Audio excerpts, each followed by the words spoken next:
Assalamualaikum warahmatullahi wabarakatuh. Perkenalkan, nama saya Novia Ebnur Nasution, NPM 18140025. Di sini saya akan menjelaskan tentang bahan ajar. Seperti yang kita ketahui bahwa bahan ajar adalah seperangkat alat pembelajaran yang berisi materi pembelajaran yang mengikuti sistem atau karakteristik sesuai dengan tujuan pembelajaran, di mana memiliki batas-batasan pembelajaran yang disusun secara sistematis untuk memenuhi tujuan pembelajaran, di mana dari bahan ajar tersebut guru dapat mengajarkannya kepada siswa sesuai dengan tujuan pendidikan di dalam kurikulumnya. Dan bahan ajar ini memiliki beberapa fungsi. Yang pertama, fungsi bagi gurunya yang pertama yaitu menghemat waktu dalam pendidikan. Menghemat waktu dalam pendidikan maksudnya yaitu dimana jika menggunakan bahan ajar, misalnya kita menggunakan bahan ajar cetak atau seperti modul, buku atau LKS, maka di dalam buku tersebut atau di dalam bahan ajar cetak tersebut sudah dijelaskan tentang isi dari pembelajaran, jadi tujuan-tujuan dari pembelajaran serta bagaimana cara mengajar, bagaimana cara mengerjakannya sudah dijelaskan di dalam bahan ajar. Jadi guru tidak perlu lagi untuk menjelaskannya seperti itu. Dua, guru hanya menjadi fasilitator, di mana guru menjadi fasilitator dikatakan yaitu guru hanya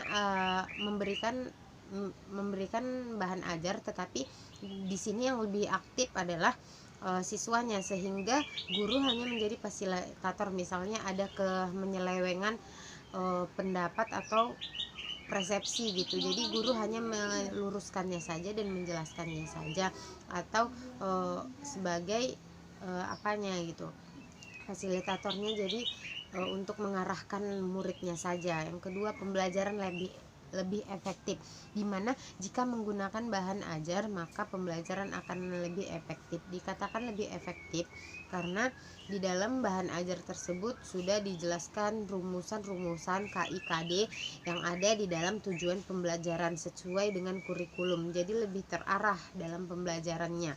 Sedangkan bagi siswa, fungsi dari bahan ajar ini yaitu yang pertama, siswa akan lebih mandiri dalam belajar, karena ketika siswa diberikan bahan ajar misalnya LKS atau modul, maka siswa tinggal mengikuti aturan-aturan atau langkah-langkah yang ada dalam bahan ajar tersebut sehingga bisa belajar mandiri.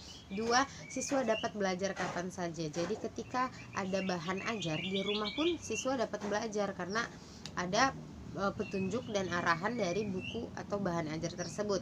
Sedangkan sebelum ada bahan ajar maka siswa hanya berharap pembelajaran ada di sekolah dan berasal dari guru gitu. Yang ketiga, siswa dapat belajar sesuai kecepatan masing-masing, dimana siswa dikatakan dapat belajar dengan sesuai kecepatan masing-masing. Misalnya bahan ajarnya dikasih, setiap siswa itu kan ada satu tuh bahan ajarnya, jadi setiap siswa bisa mempelajari sesuai kecepatan dia. Jadinya misalnya ada siswa yang berkecepatan memang IQ-nya tinggi, dia bisa satu hari itu belajar beberapa halaman gitu. Siswa yang kurang memiliki IQ tinggi atau kurang gitu, jadi dia hanya bisa belajar satu pembelajaran aja, karena ini kan bukunya dibagi satu-satu dan itu bisa dipelajari di rumah. Kemudian jenis-jenis bahan ajar. Jenis-jenis bahan ajar itu ada 3: bahan ajar cetak, bahan ajar audio, dan bahan ajar audio visual. Bahan ajar cetak biasanya itu berupa modul, LKS, buku gitu.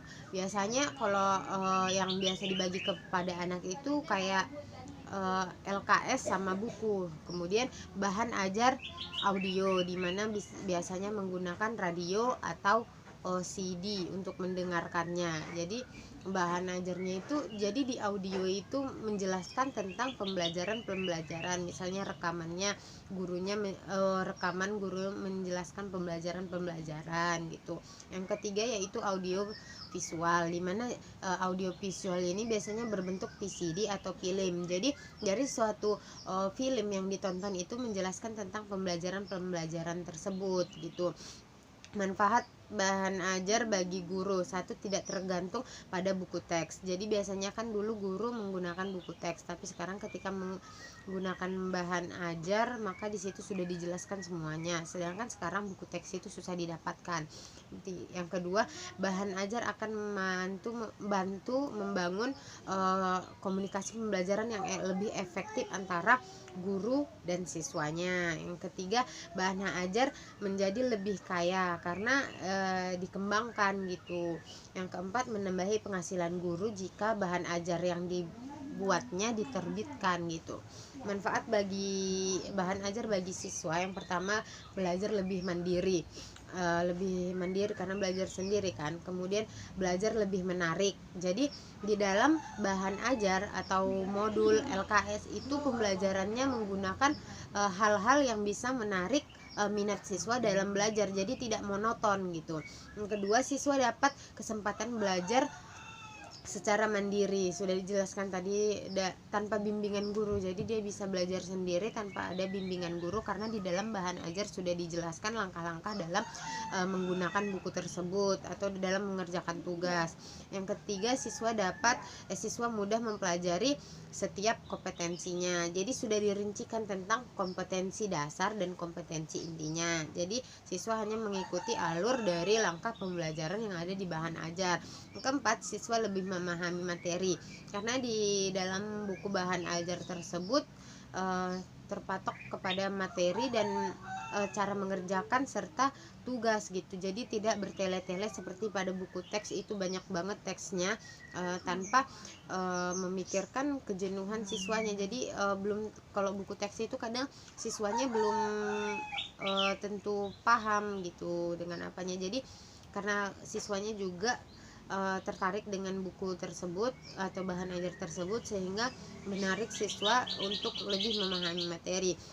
Jadi cara membuat bahan ajar yang bisa menarik minat siswa, yang pertama yaitu kita menggunakan buku yang kita buat, misalnya bukunya itu lebih berwarna, karena anak-anak SD itu biasanya lebih suka buku-buku yang menarik sehingga menambah minat baca si anak gitu. Misalnya kita buat tambah-tambah dengan anime-anime yang ada gitu.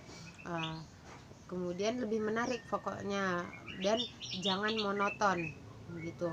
Cukup sekian penjelasan saya tentang bahan ajar, kurang lebihnya saya mohon maaf. Assalamualaikum warahmatullahi wabarakatuh.